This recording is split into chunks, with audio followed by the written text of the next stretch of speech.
Mr. Papadopoulos, some things along, some percentages and statistics are law enforcement sensitive, so I recognize that. But I'm going to ask you to share with America to the extent that you can so that the citizenry can comprehend just what an overwhelming challenge we face regarding the fentanyl that's already in our country. As we consider the volume seized, which is an unprecedented amount. You guys are pretty much seizing everything you have operational capability to seize. And it's an incredible job that you're doing. But regarding the volume seized, regardless of at ports of entry or between ports of entry,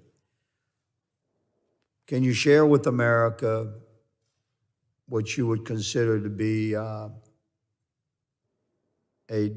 number that the public could consume and would not interfere with the operations?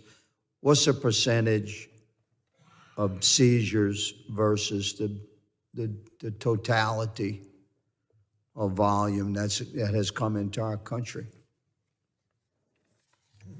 Sir, thanks for the question. I think DEA strives to seize as many drugs as possible. We don't find any acceptable amount of drugs entering the United States. So we continue to do whatever we can. Of course, and you're seizing all your, I would imagine if you had twice the staff, you'd be seizing twice the volume that you have right now. There's so much out there. A drug dealer told me last year, he said, Cap, we have so much fentanyl, we're giving it away. That's why people are dying. They want their product to be more popular on the streets, so they're making it heavier.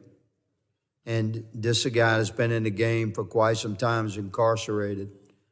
And he said that they essentially are giving volumes away, and when people start dying, they reel it back. He said that they abandon volumes of fentanyl if they're going to cross state lines, if they're moving an operation to another state, because it's so much cheaper to replace the fentanyl than it is to risk the interstate trafficking. So you're seizing unbelievable volumes of fentanyl. But how does that volume compare with what, in your estimation, would be the total? You're seizing 25%, 50%, 15%? Sir, I'd like to consult our intelligence division on that. I don't know that I would want to give you a more precise answer. Right next to you. This is DHS, but yes. Sir, so a little explanation first. The challenge with something like fentanyl is being synthetic. There's no agriculture-based place to get an initial estimate. So unlike cocaine or marijuana, where we can kind of do an oversight to see general cultivation estimates, we can't do that with synthetics like fentanyl or methamphetamine. When we look at it holistically from an intelligence perspective, it's probably within that 25% mark based off demand in the Thank you. I think that's an honest answer. That's an honest answer, and this will paint the picture for America of the challenge that we face. I yield the balance of my